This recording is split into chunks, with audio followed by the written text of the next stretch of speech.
আসসালামু আলাইকুম ওরহমতুল্লাহ। ডিয়ার ভিউয়ার্স, কেমন আছেন? আলহামদুলিল্লাহ বেশ ভালো আছি। আজকে আমি আপনাদেরকে দেখাবো বাসা বাড়িতে পরিত্যক্ত যে এলইডি লাইটটা পড়ে আছে, আপনি সেটা রিপেয়ার করে কিভাবে চালাবেন আপনাদেরকে সহজ ভাষায় আমি বলে দিচ্ছি। আপনারা কিভাবে চেক করবেন দেখাচ্ছি কী কী প্রয়োজন।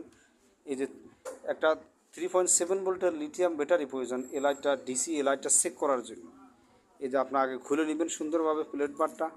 খুলে নেওয়ার পরে এই যে লাইটগুলো যেগুলো দেখাচ্ছি আমি আঙ্গুল দিয়ে, এগুলো সবই কাটা দেখাচ্ছি। এই যে জাস্ট এগুলো বোঝাই যাচ্ছে কাটা। তো এগুলো কি রিপেয়ার করবেন কীভাবে ভালো একটা লাইট দিয়ে আমি আপনাদেরকে দেখাচ্ছি। আপনারা সার্কিটের যেখানে প্লাস সেখানে প্লাস দিবেন, সেখানে ম্যানেজ দিবেন। লাল তারটা প্লাসে দিবেন, কালো তারটা মাইনাসে দিবেন। দেখাচ্ছি যেটা জ্বলবে সেটা আপনি রাখবেন, যেটা জ্বলবে না সেটা আপনি যে কোনোভাবে হট গান বা যে কোনো কিছু দিয়ে আপনি ফেলাই দিবেন।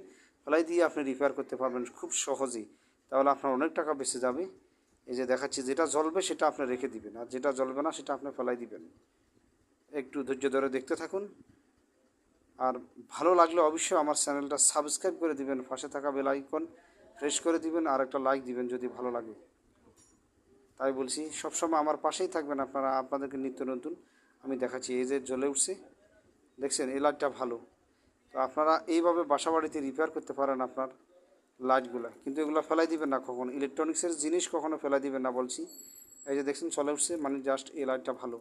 আমি আপনাদের সুবিধার জন্য আরও কয়েকটা দেখাচ্ছি, কোনটা ভালো কোনটা খারাপ আপনারা একটু ধৈর্য ধরে দেখতে থাকুন, অনেক উপকৃত হবেন। এই যে এটা চলে উঠছে, এগুলো সবই ভালো। তো আপনারা এইভাবে চেক করতে পারবেন বাসা বাড়িতে। সবাই ভালো থাকবেন। এই যে দেখছেন জ্বলে উঠছে। আসসালামু আলাইকুম ওরহমতুল্লাহ।